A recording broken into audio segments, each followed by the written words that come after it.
Hi viewers, welcome to our channel. ప్రస్తుతం మనతో పాటు దాము బాలాజీ గారు, సీనియర్ జర్నలిస్ట్, వారితో ఒకసారి మాట్లాడదాం. సార్ నమస్కారం. సార్ నమస్తే. సార్ కొడాలి నాని బీజేపీలో జాయిన్ అవ్వబోతున్నారు అంటూ ఒక వార్త వైరల్ అవుతుంది సార్. అంటే మామూలుగా ఇతని గురించి ఎప్పటి నుంచో కూడా ఎన్నో రూమర్స్, అరెస్ట్ అవుతున్నారని వార్తలు, ఈ విధంగా జంప్ అవుతున్నారని వార్తలు వస్తూనే ఉన్నాయి.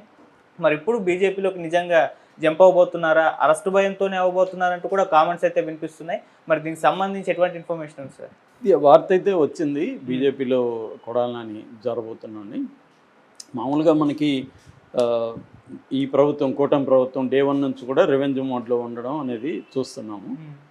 అదేం ఆశ్చర్యం కూడా కాదు, ఎందుకంటే వాళ్ళు ప్రతిపక్షంలో ఉన్నప్పుడే అనౌన్స్ చేశారు. రెడ్ బుక్ ఓపెన్గా లోకేష్ జనాల్లోనే తీసుకెళ్ళాడు, రెడ్ బుక్ పెడుతున్నాం అని ఓపెన్గా ఆయన యోగాలంలోనే ప్రకటించాడు. సో దానికి సందర్భం అనుగుణంగానే మేము అందరి పేర్లు రాసుకుంటున్నాం, ఎవరెవరి మీద కక్ష తీర్చుకుంటాం అని కూడా చెప్పారు. ఓపెన్గానే కొడాలి నాని కడ్రాయిడ్తో నేను తీసుకెళ్తాను ఇవన్నీ లోకేష్ చెప్పాడు. పవన్ కళ్యాణ్ కూడా ప్రతిసారి వాడిని మెడ పిసికి, గొంతు పిసికి, నొక్కి, తోలు తీసి ఇలాగే మాట్లాడేవాడు ఆయన కూడా భాష. సో చాలా చోట్ల లోకల్ వాళ్ళు కూడా మనం చూసాము, కర్నూలు అనుకుంటా అఖిలప్రియ వాళ్ళ ఇంట్లో కొడకల్లారా మీరు, మేము వస్తే ఏమవుతుందని లోకేష్ ముందే అతను వార్నింగ్లు ఇస్తున్నాడు. కాబట్టి వాళ్ళు ముందే చెప్పే వచ్చారు, దానికి తగినట్టు మాటకు కట్టుబడి, మిగతా సూపర్ 6లో ఉన్నారో లేదో కానీ మాటకు కట్టుబడి, దీనిలో మాత్రం 100% మాటకు కట్టుబడి మా ప్రభుత్వం వచ్చినాక ఎవడోడి అంతు చూస్తామో అది చూస్తున్నారు. కాకపోతే ఇక్కడ ప్రధానంగా ఏంటంటే, అసలు ఈ రివెంజ్ పాలిటిక్స్ ఎందుకు చేస్తారంటే వాళ్ళు ఏమీ బుర్ర లేకుండా కాదు. ఒకటి రివెంజ్ పాలిటిక్స్లో ఏముంటుందంటే, ఒకటి తమని ఎట్లా ఇబ్బంది పెట్టారో అలాగా మేము అంతకంటే రెట్టింపు ఇబ్బంది పెట్టి చూపించగలము అనేది ఒకటి. అది ఇప్పుడు జగన్ కూడా అదే బెదిరిస్తున్నాడు. మేము వస్తే రెడ్ బుక్ కాదు, ఏ బుక్ ఉంటే ఆ బుక్లో రాసుకోండి, వాళ్ళు ప్రపంచంలో ఎక్కడున్నా లాక్కొని వస్తాను అంటున్నాడు జగన్. తర్వాత పోలీస్ అధికారులని బట్టలు ఊడదీస్తే నిలబెడతానని చెప్పాడు. అలాగే అతను బెదిరిస్తున్నాడు. అతను ఎందుకు బెదిరిస్తున్నాడంటే, తన మీద ఫోకస్ తగ్గించుకోవాలి, తమ మీద రివెంజ్ పాలిటిక్స్ని తగ్గించుకోవాలంటే కొంత బెదిరింపులు లేకపోతే కష్టం అన్నట్టుగా అతను బెదిరిస్తున్నాడు. సో ఇప్పుడు ఆ బెదిరింపు పనిచేస్తూ ఉందని కూడా అంటున్నారు. ఎందుకంటే రేపు ఈ ప్రభుత్వం వస్తుందో రాదో వాళ్ళకే నమ్మకం లేదు. 80 మంది ఎమ్మెల్యేలు ఓడిపోతారని సర్వేలు చెప్తున్నారు. సో జమీన్ రైతు కూడా దీని మీద ఒక డీటెయిల్గా రాసింది మా 2 రోజుల ముందు. సో అంటే ఈ ప్రభుత్వంలో అరాచకాలు జరుగుతున్నాయి, రెండోది హామీలు నెరవేర్చట్లేదు, కాబట్టి ఈ ప్రభుత్వం మళ్ళీ రాకపోవచ్చు అని తెలుగుదేశాన్ని అభిమానించే మేధావులు కూడా చాలామంది విమర్శలు మొదలుపెట్టారు. ఈ నేపథ్యంలో ఏంటంటే, జనాలు తెలుగుదేశంలో ఉండే కింది స్థాయి నాయకుల్లో కానీ లేకపోతే కేడర్లో కానీ ఒక భయం అనేది మొదలైంది. మళ్ళీ జగన్ వస్తే మళ్ళీ ఇలాగే మనల్ని డబుల్గా హింసిస్తాడు, వీళ్ళన్నా లీగల్గా హింసిస్తున్నారు, జగన్ 2 రకాలుగా హింసిస్తాడు. లీగల్గా కొత్త చట్టం తెచ్చి, ఇంకా స్ట్రింజెంట్ లా తెచ్చి దారుణంగా మనల్ని అరెస్టులు చేసి కొట్టచ్చు. రెండోది వీళ్ళ ప్రైవేట్ సైన్, వీళ్ళు faction batch Jagan private sign అని పెట్టి మనల్ని ఎక్కడికక్కడ కొట్టడం, చంపడం చేయొచ్చు అన్న ఒక భయాందోళనలు తెలుగుదేశం కేడర్లో కూడా మొదలైనాయనే వార్తలు కూడా వస్తున్నాయి. ఈ నేపథ్యంలో ఇప్పుడు వీళ్ళ పరిస్థితి ఏంటి, తెలుగుదేశం పరిస్థితి, ఒకసారి ప్రకటించేసినాక మేము ప్రతీకారం తీర్చుకుంటామని కేడర్ నుంచి కానీ, నాయకుల నుంచి కానీ, అభిమానుల నుంచి కానీ, మేధావుల నుంచి కానీ వీళ్ళ మీద ప్రెజర్ పెరిగింది. ఇంకా ఎందుకు మీరు తీసుకోలేదు, ఇంకా ఎందుకు కొడాలి నాని బయట ఉన్నాడు, ఇంకా ఎందుకు ఇంకొకరు బయట ఉన్నారు, ఇంకా ఎందుకు జగన్ అరెస్ట్ చేయలేదు అన్న ఒక ప్రెజర్ పెరిగింది వీళ్ళ మీద. అందువల్ల వీళ్ళు వేరే కారణాలతో అరెస్ట్ చేయకూడదు అనుకున్నా, చేయకపోతే ప్రెజర్ పెరుగుతుంది. అందుకనన్నా కొంతమందిని చేయాలన్న పరిస్థితి ఏర్పడింది. పోసాని కృష్ణమురళిని చేయడానికి పెద్ద లాజిక్ ఏం లేదు. అతను ఎప్పుడో చేతులు ఎత్తేసాడు, వెళ్ళిపోయాడు. నాకు రాజకీయాలు వద్దు, నమస్తే, నేను ఏదన్నా చెప్పుంటే సారీ అని చెప్పాడు, వెళ్ళిపోయాడు. అయినా అతను ఎందుకు పట్టుకొచ్చారు, అప్పుడేదో ఒక డైవర్షను, ఒక క్యాడర్ని సాటిస్ఫై చేయడానికి. అట్లాగే వంశీ కూడా. సో ఇప్పుడు కొడాలి నాని ఉన్నాడు. వీళ్ళ మెయిన్ టార్గెట్ వీళ్ళిద్దరు, కొడాలి నాని అండ్ వల్లభనేని వంశీ. ఎందుకంటే ఇటు భువనేశ్వర్ గారి గురించి, లోకేష్ పుట్టుక గురించి వాళ్ళు పరమ చెత్త మాట్లాడిన బ్యాచ్ల్లో వాళ్ళిద్దరూ ఉంటారు ఫస్ట్. రెండోది వ్యక్తిగతంగా చంద్రబాబుని గురించి, లోకేష్ గురించి, పవన్ కళ్యాణ్ గురించి, బాలకృష్ణ గురించి, వీళ్ళందరి గురించి అతి దారుణంగా మామూలు మనుషులు మాట్లాడని ఒక భాష మాట్లాడే వ్యక్తి కొడాలి నాని.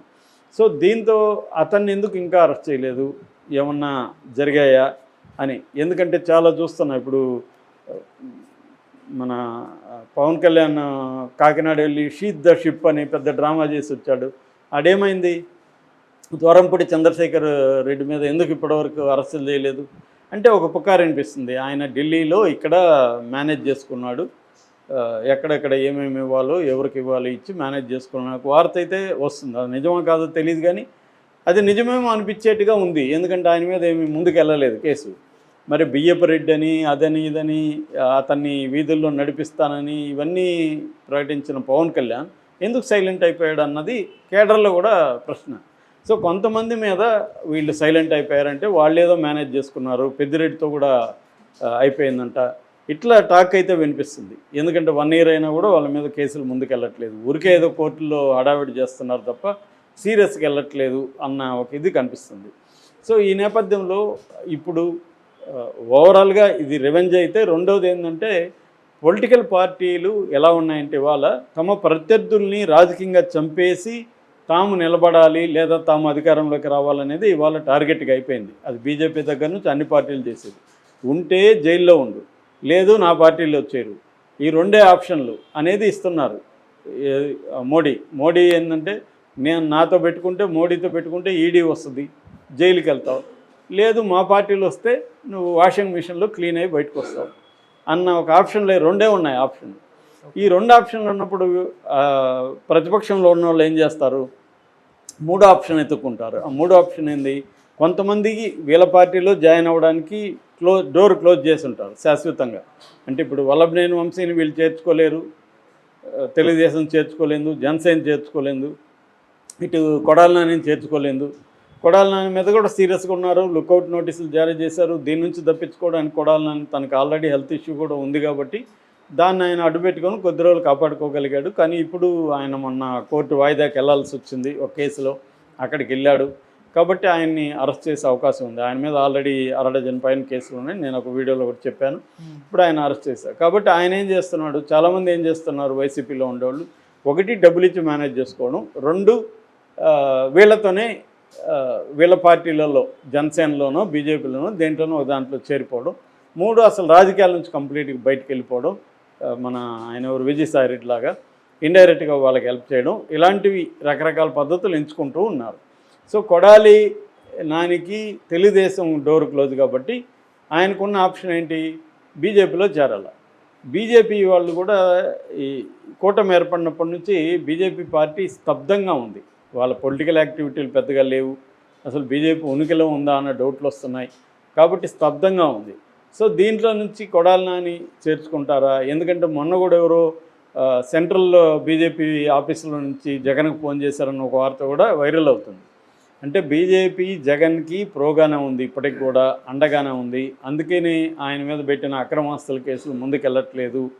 అట్లాగే వివేకానంద రెడ్డి కేసు 1 year అయింది, ముందుకెళ్ళట్లేదు. కూటమి ప్రభుత్వం ఉంది కదా, మరి ఆమె ఎవరు సునీత కూడా ఎందుకు సైలెంట్గా ఉంది, షర్మిల ఎందుకు సైలెంట్ అయిపోయింది?